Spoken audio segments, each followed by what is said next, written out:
the Author to Author podcast series with award-winning author Pamela R. Haynes. Welcome to the podcast. Dalgety Herbal Teas produce 100% natural high-quality organic teas using only the best ingredients. Available now from all major supermarkets, or please visit our website at dalgety.co. Dalgety Herbal Teas. Good morning, good afternoon, good evening and good night. Thank you for joining me on the Author to Author podcast this evening. I am your host, Pamela R. Haynes, award-winning author of Loving the Brothers. This podcast is sponsored by Dalgety Herbal Teas. To get 10% off your next Dalgety tea order, please use the discount code which accompanies this series, which is A2AS3. Excitement is building in the Haynes studios today as we finally have a date to accept pre-orders of my next book, which is called Loving the Sisters. We are pushing full steam ahead to get the book out there on the 27th of July 2022, which happens to be my son's birthday. Thank you in advance for your support. In the meantime, I have another 10 fantastic self-published authors who will be talking about their book journey, starting with Angie, award-winning comedian, playwright, director, talk show host, speaker and author. Let's jump into the interview now. See you on the other side. Good evening, Angie. Thank you so much for joining me on the Author to Author podcast. How are you doing? I'm doing very well. Thank you for inviting me on this lovely cold evening. Yes, you've just come back from sunnier climes. Where were you? I was in Jamaica. I've been in Jamaica for the last 4 months and I have had a wonderful time, spent time with my mother and just really relaxed. Sometimes it's just good to go home and unwind and just stop. So I'm rested. I was following you on social media during that time. So I saw the Sunday pictures, the Sunday going to church pictures of your mother, which was really, really nice. And she loves to pose for the camera as well. My mum is a poser. From I was young, my mum used to make clothes. She used to watch television and just go in the sewing room and come out with something amazing. And so now, when she's getting pictures taken of her, she's like, oh, I'm very proud of her. Lovely, lovely. It was delightful to see, and I'm so glad that you got to spend a good chunk of time with your mother as well. So lovely memories to look back on. So your family's originally from Jamaica. Whereabouts are they?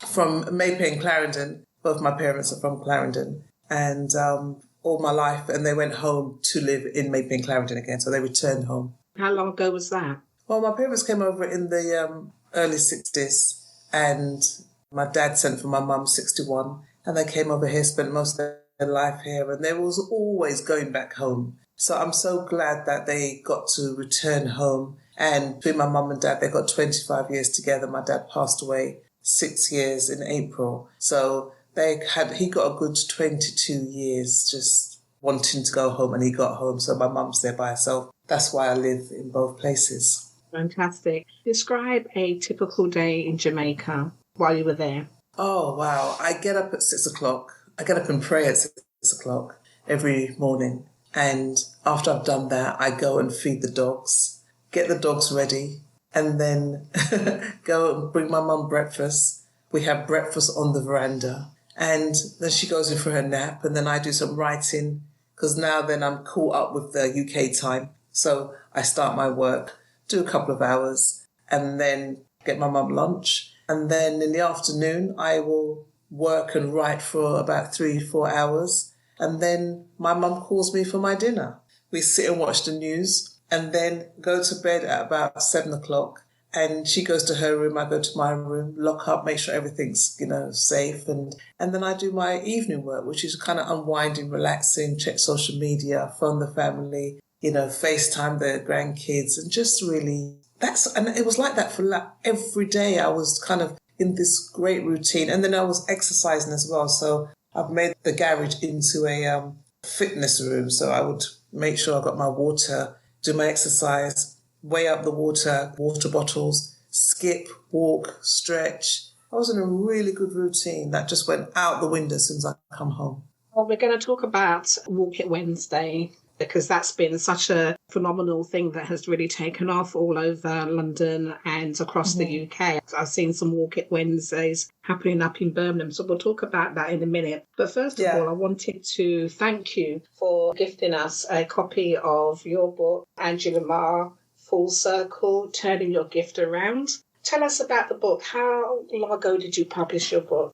Well, the book is about, it's about 5 years now. I remember launching it. I was supposed to launch it a year before my dad died, but my dad got sick, so I had to jump on the plane and live in Jamaica. And then on his anniversary, I launched it, which is the 16th of March. I launched the book. And so it's about 5 years now. You just don't realise a book is forever now, you know. Sometimes people think, I've written a book and it's been out a year. But a book is a book. I've bought books that have been written 25 years ago. And it just reminds you that the book is not over. But I wanted to write this book for years. And I finally did it. And my dad always used to say to me, whatever you start, finish.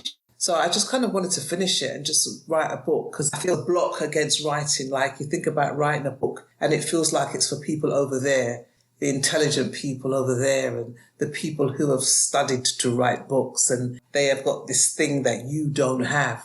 Until you pick up a pen and paper, you go, I'm an author, because I finished it. And it was a big achievement for me to write a book. Oh, absolutely. And I love the photos that you have in the book as well. So your mum is posing in the book as well. You've done so much. I mean, I managed to get 4 pages of notes on you. I could imagine when you're trying to detail everything. How was you able to do that? How were you able to capture everything? Do you journal? I journal to a certain degree, but I kind of journal because I keep everything. I keep my old notes. I keep the first cutout I've ever had of myself. I've kept it. And I don't know why I naturally just started to pull things in and make sure I kept it. I think I wanted to do what history sometimes failed us on, which is have documentation of that this happened, so that when my great-great-grandchildren look back, they'll go, I have evidence that this was my great-great-grandmother. She did this, and we've got all of that. So there was part of me that had that in me. And I just like to capture things. So in my mind, I wanted to tell a story that was really not the full depth in detail, too detailed, because I didn't need to do that for the first book. The first book, I just wanted to introduce myself and see for myself if I could write this book and what chapters of my life I wanted to share, and if could I write it humorous. And I had gotten writers to help me. I got a ghostwriter. I had got someone to help me to write it very quickly by recording it. And then one day, when I read it back, they'd missed out my voice, my tone, my humour. Because whilst you're talking it into a microphone, you're not actually getting everything. You're just kind of reciting times, and I went here and I did that, and I remember I did that. And when I read it back, it just read like, I went here, I went there, and I did that. You didn't kind of hear my voice. And I thought, only I know how it went with my true voice. So I'm just going to have to write it. And that's what I did. And I trusted myself. And when I read the chapters back and I gave it out to people to read, and they were like, Angie, this is really good. And I was like, really? And that was it. That's all I needed. I can imagine that with every event, there's also a story that went with the event as well. And hence the reason why you needed to write it, because only you know the story. Only you know how you felt as you was writing, as you went on. But did you find the writing process easy? Well, I kind of had to change it from how I write plays, because I know the discipline of writing plays. I know all of that. When it comes to writing about yourself, and you're writing about other people who are a part of your life as well, and you kind of want to protect them and do all of that, that kind of housekeeping with your work, you realise that you've just got to tell the story as it was. And where you can't tell the truth to how it happened for somebody else, because somebody will say, that wasn't like that for me. I can only tell my truth, and that person was a part of that truth. So, was dealing with realising that you're writing your stuff and how much are you prepared to give and, really give. And after a while, it was okay, because when I do talks and seminars and workshops, I talk about myself. So it's not like I don't talk about myself. Somebody said to me years ago, give away what you can afford to lose. And, you're not going to give away stuff you can't afford to lose. That's your stuff, that's your private stuff, that's their stuff. And that made it easier for me to write my story. And I think the fact that people could benefit from it by hearing that, one, I'm dyslexic and I've written a book and I've also written 9 plays and I've done that, will make somebody feel, actually, if Angie can, I got kicked out of school. You mean Angie's been excluded? Well, I can, if she can. So that was a big drive for me to show that this little girl from Lewisham turned it around. How long did it take you to write the book?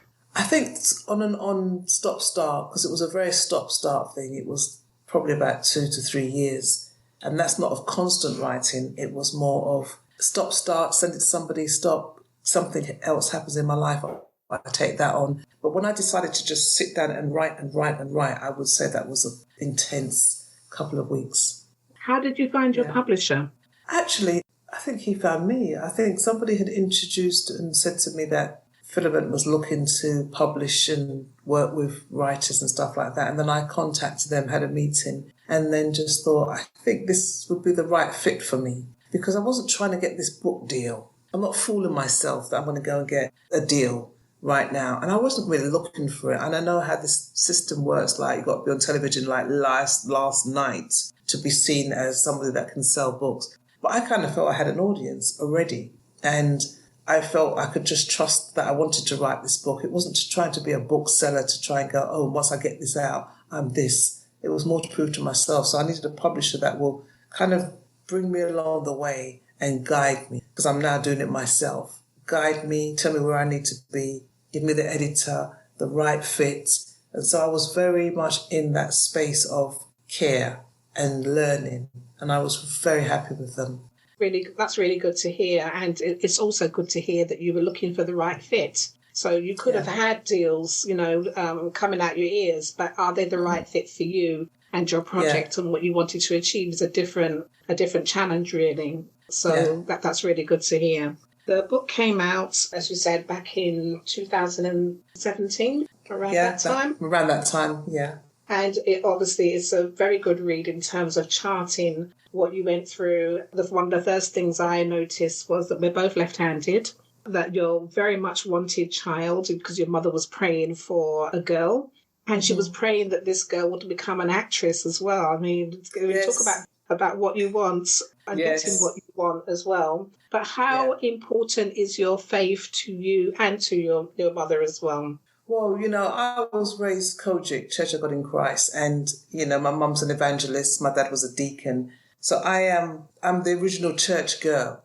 And so for me, that's where my grounding, that's where my friends, my first set of best friends. I mean, if we meet up today, it's like yesterday. That church friends, Sunday school friends is like, they know you. They know you. They don't meet me and go, hello, Angie. They go, Angela. They know me. And for me, growing up in the church was just, it's all I knew. It's nothing that I could compare it to, because I thought everybody went to church. And I always thought everybody went to my type of church. So when people used to talk about their church, I used to think, what, don't they jump up and down in the spirit? Oh, don't they? Don't they do that at your church? And it's all very different. You think, okay, so as I grew up, I understood the difference and the dominations and all of that. But I left church like in my teens, went into the world, as they would say. And for me, my faith has always been very strong. I wouldn't have called myself a Christian, but I would say I know church. I know how to pray. I know I believe in God.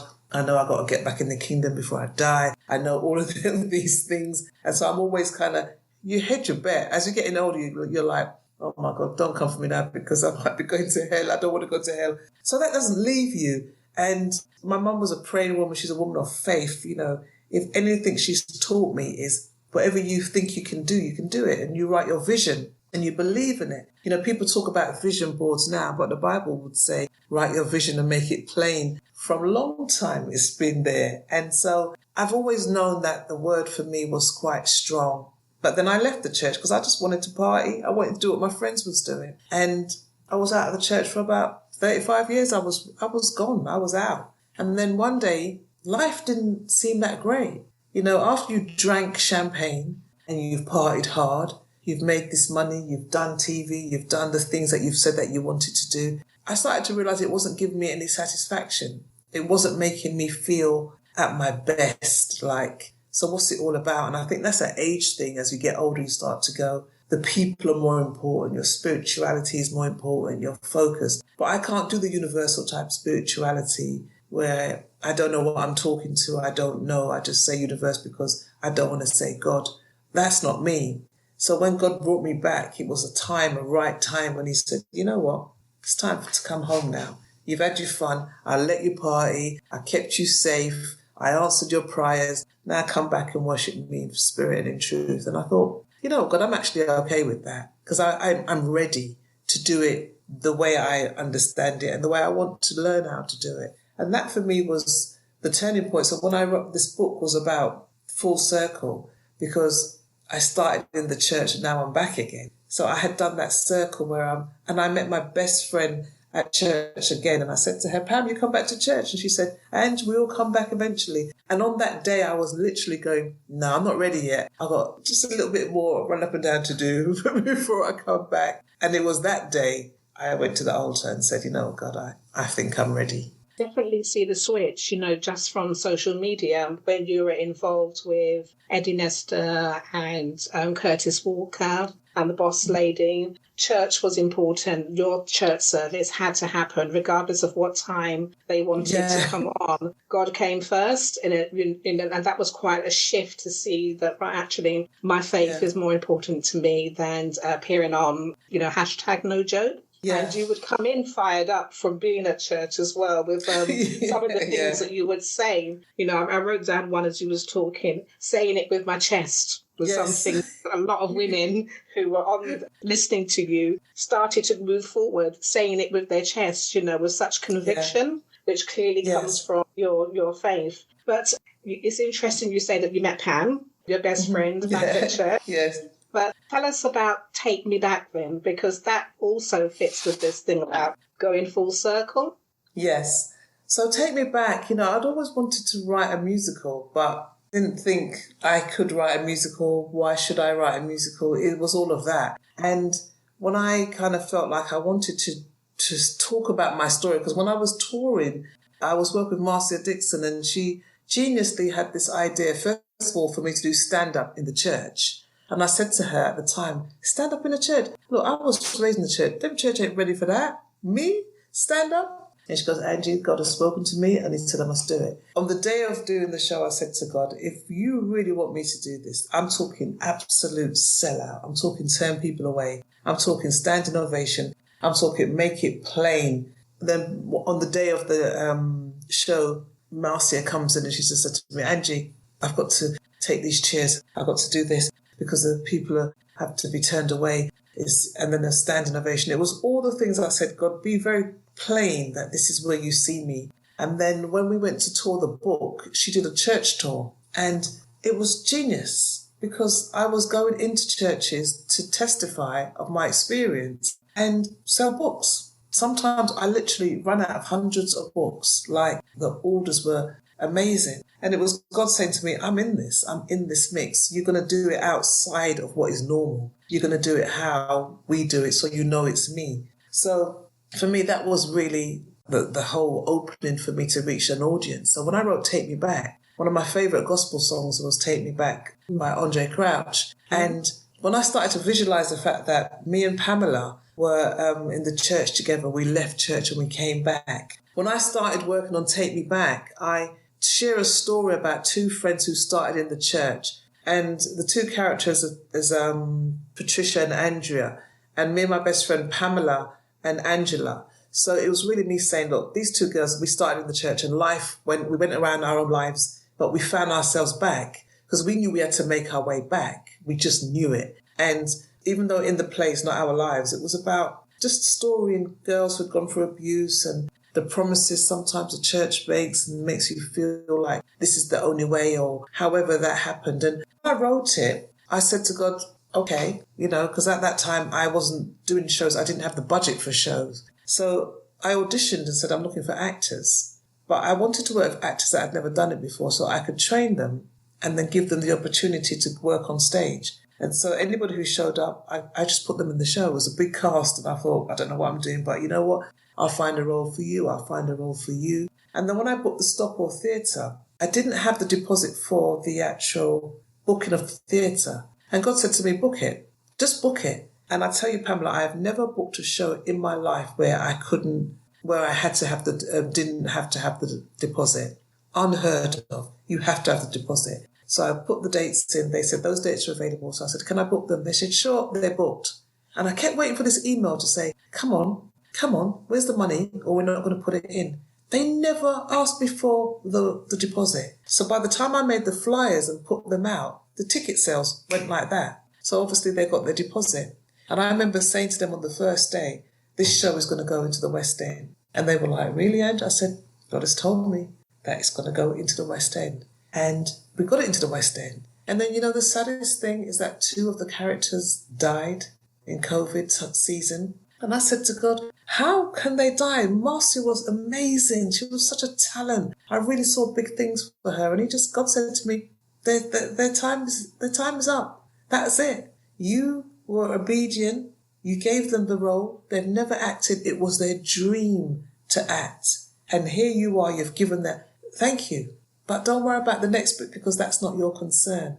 And that was what gave me peace. Take Me Back was a complete experience in obedience, in challenging the story that they don't want to talk about in church, which is sexual abuse, creating an audience from a group of actors who didn't have a name to pull an audience. But we had a concept. And I said, trust me, we're going for standing ovation. That's one of my biggest testimony of faith and trust in God. Our mutual friend, Barry Thomas, had gone to see it and he was sharing it on his social media. And I got in contact to say that I was due to see it, but had eye surgery. Mm-hmm. And you reached out and said, I'm going to give you some complimentary tickets to come and see the show when you're better. So we'll take you back. Will that come back to the stage again? Well, I think at this present moment, what I might do is I'm setting up a platform to release my work on like a Netflix setup. And so I recorded the West End show, so I'll put that out there whilst I go away and then start working on Take Me Back 2. Or the same one, I'm just, looking at how to do it again, especially in this COVID season. So I'm changing the way I do theatre now, which is probably going to be online, so that we're guaranteed that anything shut down, we've got it recorded so people can access it through ticket online. Fantastic. But I hope to bring it back. Well, you're in rehearsals at the moment. Tell us about the new show. So Soul Sisters is a musical about 3 women who were friends and they started up their group, called themselves the Fabulettes, and they love soul music, multicultural cast of girls that were just soul-head who used to go to the Weekenders back in the day, and they just decide one day they're going to come back together and just do it one more time. But in that evening, they reveal certain parts of their lives, share their experiences, where they've been, how they've come through it, with some amazing songs. And it's just a joy to be directing this production, because it's a great production and it's doing tours. I think they're doing 49 theatres. It's a 3-month tour, so it's quite huge. I'm just glad to be the director that I can say, goodbye, guys. My work here is finished. So it's going to start next week. In Dunstable. All right. And how long will the show last for? It will run until May, the end of May. Right. Are tickets available at the moment? Yes. If you go to soulsistersmusical.com, their tickets are and all the venues are, all the information is there. That's fantastic. So, Angie, I know you from Choice FM days. I know you from the Vagina monologues. It just goes on and on and on. Wow. What would you say is your proudest moment to date? There's so many different experiences that I've had, and I've had a lot. But one of my favourite kind of theatre moments, if I talk about theatre, is the show I wrote that gave me the full confidence to be a writer. Now, when I wrote Funny Black Woman on the Edge, I was going to auditions and they were giving me stupid roles like play the crying mother and be the social worker with no makeup. Like, how dare you suggest I shouldn't wear makeup and be the body? And I said, no, there's got to be a bit more than this. So I'm going to write what I would like to see. If I write what I would like to see, then I win from that. So when I wrote Funny Black Women, I came back after doing Cinderella, Panto, and we had a fantastic time. Jefferson and Whitfield wrote it. It was me, Mars Crawford, Jefferson and Whitfield, Felicity Ethnic. It was just wicked. We had when I say we laughed for days. And I remember the women on that team, I said, you know what, I'm going to go away and write a show for us because I think we've got things to say. I wrote it, came back, gave it to the cast, and we just put it on in the Peckham Civic. And I remember thinking, I'll know if I can write in this arena soon. So when the audience were coming in and they were laughing and they were laughing and they were loving it because it was our story in sketch form. And then people were like, celebrities were starting to come because we were doing like a Stars in Their Eyes, a Hood and Favour. And I remember we were spoofing Gabrielle. And with her dreams can come true because it was a big hit then. And then one night somebody came into the change room and goes, Gabriella's here! Gabriella's here! And we were like, Angie, should we go to the edge? Because of the patch, we went to the edge of the stage and like nearly fell off. So do we still do it, Angie? I said, oh, absolutely you still do it. Because that's why she's here. Because she's heard that we're taking the mickey out of her in a loving way. But she knows that she's going to make it better for us. And so she came and she saw it. Misha Paris, we were spoofing them. Everybody was coming in and just giving us the kudos. And then my agent said they want it in Edinburgh Festival. So we took it to Edinburgh Festival, sold out from the first day when they told us, don't expect no more than 15 people. My agent came in and said, Angie, do you need these chairs? And I said, why? She goes, because you've sold out. And I'm like, oh, is that right? Because back in the day, they would want you to call it Funny Women on the Edge or Funny Women. And I used to say, no, that's you. That's who you are. We know it's you because you don't have to colour it. I have to send a signal to my audience that this is for them. So it's funny black women on the edge. So 25 years later, we're going to be doing the show. This year, we're doing a small tour, like a farewell or final bow tour. Because the company that I'm working with now, Red Entertainment, said to me, Angie, we love the fact that you're doing directing Soul Sisters. But has there ever been a show that you've always wanted to tour, but you've never had the backing or the production team behind you? I said, it's been Funny Black Women. And they said, would you tour it again? I said, oh, yes. Can you get the cast? Yeah. Chizzy. I emailed Chizzy. I said, Chizzy, are you ready for this? Petra Latang. I said, Petra, are you ready to go? Josephine Melville, Yvette Rochester Duncan. All of us were like, one more time, let's do it. And that to me, when you're on stage, Pamela, with women like yourself, and you know the rhythm, and you know each other, and you know the women who are watching the show gets what you're talking about. You don't have to explain yourself. We've got a chat show called All the Karens. And so you know that's going to be, you know it. All of us is named Karen, and you know where we're going with that. And that's the power of the pen. The power of the pen. That means I can wake up this morning and go, they said what? And there's something powerful about writing our stories down. I can certainly relate to that. I also will have to look out for Funny Black Women on the Edge again. That would be just amazing. I just saw another parallel that we have as well. You also wrote a play called The Brothers. Yes, that's right.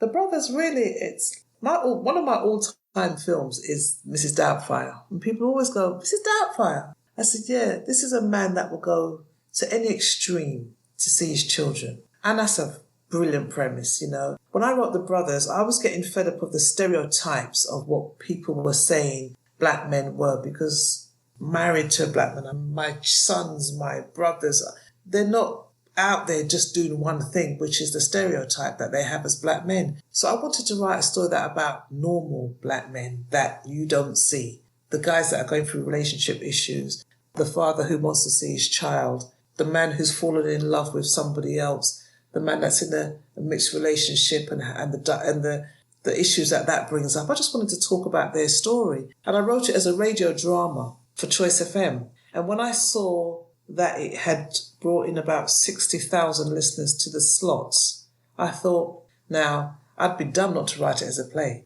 because there's the audience right there. So when I wrote it as a play and went to the Hackney Empire, it was the fastest selling show in the history of Hackney Empire, bar Hamlet. We were doing shows at 8 o'clock and then closing to do a 12 o'clock show because people wanted to see just normal black men holding up their woman and just kissing her and just loving her and just normal. I mean, the biggest compliment for me about that show was I got called by the security guards because a group of young black boys had sneaked in through the back door and they called for me to come and deal with it. So they were pretending that they were with their teacher.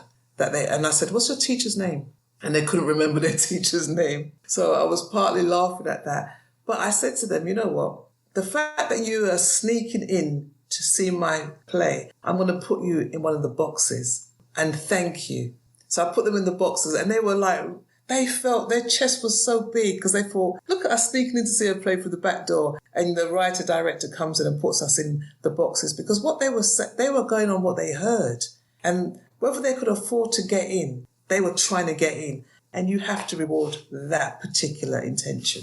They weren't breaking in to steal. They weren't breaking into, with violence. Imagine, once upon a time, we didn't go to the theatre. We didn't go to shows. We didn't do anything like that. Yeah. So it's wonderful, to know that people are trying to get in to see a show, especially our young people as well. In terms of accessibility and opportunity, I know that you've run workshops and you've run workshops for comedians. I've included one of your proteges in my next book, Loving the Sisters. So that is, I think her name is Nicole McCollin, who took part in one of your workshops. And she put on a show.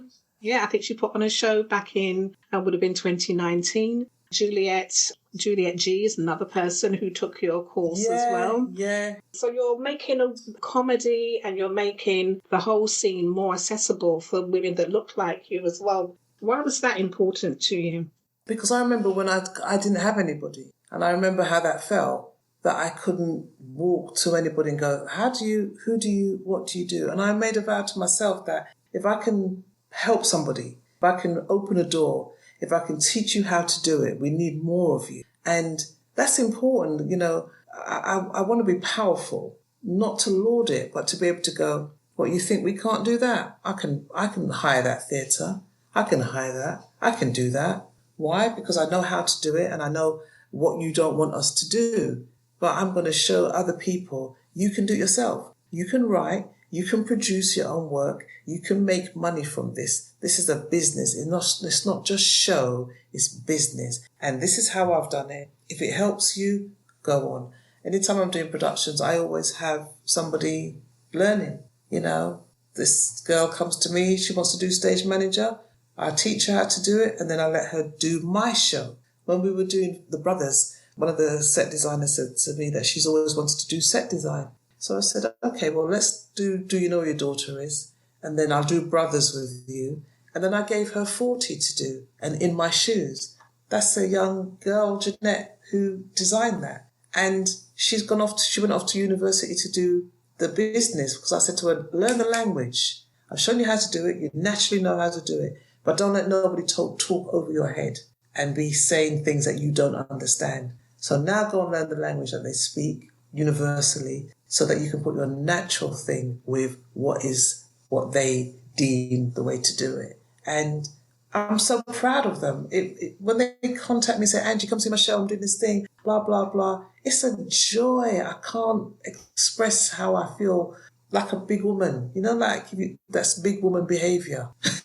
That's how I see it. Oh, absolutely. And I suppose we've reached the age where once upon a time we would borrow somebody's parts, but now we are the owners of the big parts. We're the ones that are now cascading that knowledge down to, other women. But was there a point when your son came to talk to you about moving into the same field? And how did that discussion go? That was a weird thing because, if you'd have said it was my other son, I would have thought, yeah, because he's hilarious. And my daughter's hilarious. The thing about Travis is very deadpan. So it didn't dawn on me that he had some smart little ways about him that was quite humorous, but I never saw it because he was into basketball. And one day he said, Mum, I want to do stand-up. And I thought, are you for real? Why? You've gone to university, you're doing this, and why this? He goes, Mum, I think I can do it, and I really want to do it. So he did a show, and I couldn't go and watch. It was too nerve-wracking for me. So my husband went in to watch. So we're now in the car waiting, me and my daughter, and Dave, my husband, comes out and says, Ange, he's actually really funny. I filmed it. So when I'm going to watch the film, my husband was so nervous he didn't press record. So I never saw that performance, but he said, he's a natural, Angel. Why wouldn't he be? Because it just comes down the line. My dad's hilarious. My dad was a very funny man. And the family, we've got three comics in the family. So It made sense. Yeah, my cousin Glenn is a comedian as well, Glenn Martin. And when I see Travis, I'm blown away. I directed his first one-man show, and I said, I'm just going to teach you the rules. You're going to meet me at rehearsals. You're not coming to my house. Don't come to my house. Get a rehearsal room. I'll meet you there. As far as I'm concerned, I'm the director. I'm not your mum. And we're going to work it out from there. And that's how it's been, you know. So when I look at him, I think 10 years later, he's really climbing. The other day, he was opening up for Dave Chappelle. And when he phones me up and says, Mum, I'm opening up for Dave Chappelle, I was like, you don't just get to open up for Dave Chappelle. I'm very proud of him.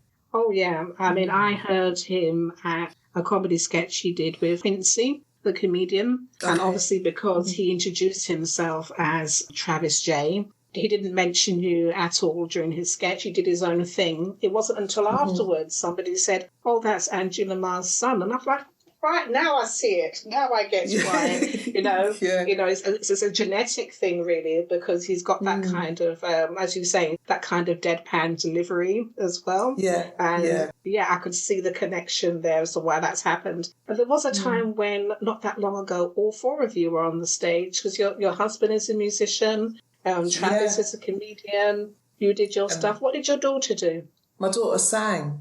So my husband is a music producer as well, and my daughter sings and does graphics, and then my other son was hosting it, and Travis was performing as well, and I was doing the second half stand-up. Because in our house, we are just mad people. The jokes for days, the singing for days, everybody's fighting for their little moment. So one day I said, why don't we just do this live and see what would happen? And we did it. And it worked. We'll probably come back again one day, but, you know, like people go off into their own direction. Travis is sticking to the stand-up, and my husband produces, and he's got some stuff coming out. But it's just a house, we call it HOT, a house of talent. A house of talent. Absolutely. Angie, is there going to be a part 2 to your book, Life in Full Circle? I think so. There's so many things I want to share now that I found the power of the pen in that format to be able to share through book. And I'm going into kids' books as well, because that's just something I've always wanted to do, but never really had the time to do it. And now that I'm at that place where I can publish online now, I don't have to run around after people. It's the running around after people to get things before you can start things that slow you down. If I do it and you see it and you like it, catch up with me, because I'm going. So kids' books is definitely on my priority. I've got a series called Audacity and Tenacity, 2 little young black girls who just have the audacity and the tenacity to live their dreams. And then for me, Full Circle, I want to get into novel. That's the one that I write in a novel. That I think I might do when I'm really settled in Jamaica. And I know that that's my life. I can sit back and just go, I've got these stories to tell. So kudos to you, Pamela, because, you know, I know Joy has got my book. She's still got my book. Yes, so I will get my book and take it to Jamaica. Why not? And it's wonderful to see that, you know, we can still have dreams beyond 50. We can have dreams, you know, and not only just dream them, we can actually bring them into being as well by birthing these books and birthing these stories. So that's really wonderful to hear. That it doesn't sound as though you're going to be retiring any soon, Angie. You know, the other day I did some stand-up. I went to this event and they booked me to do some stand-up. And I was on the stage and I thought, oh yeah, this feels really good. And I felt a tour coming out of my soul, like, let me get back on there and just to keep going. I'm 57 this year. And I feel like as soon as I stepped into the 50s, I felt free. I felt like I got nothing to prove. I don't need nothing. I can stop. I can say no. I'm comfortable with my skin. I'm all right, I'm good. So I'm living all the things I really want to do, not all the things I have to do to get to this place to do that. That's gone. I'm good. I'm happy where I am in my skin. Well, Angie, I'm going to end the interview right there on that really, really high note. You've reached the stage where you can just be you and do what you want to do and it not feel like work. And That's if that right. means going back to Jamaica and spending another 4 months with your mum, you're able to do that. There's no pressure. Come back in May.